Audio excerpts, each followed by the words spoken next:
Hello guys, today I'm going to tell you about that KAITO token. Now before we start the video, let's say my legal disclaimer. This video is only for educational purpose. Do your own research for the investing. According to the white paper, KAITO is an AI powered information platform designed to organize and contribute crypto intelligence, attention and capital through two core products.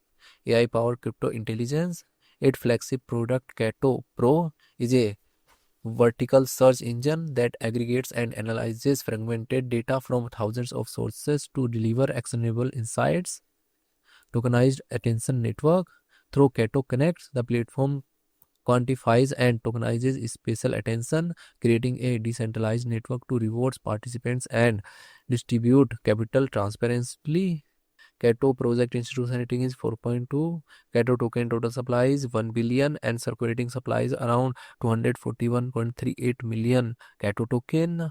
KAITO token is listed on popular centralized exchanges like Binance, Coinbase, OKX and other exchanges.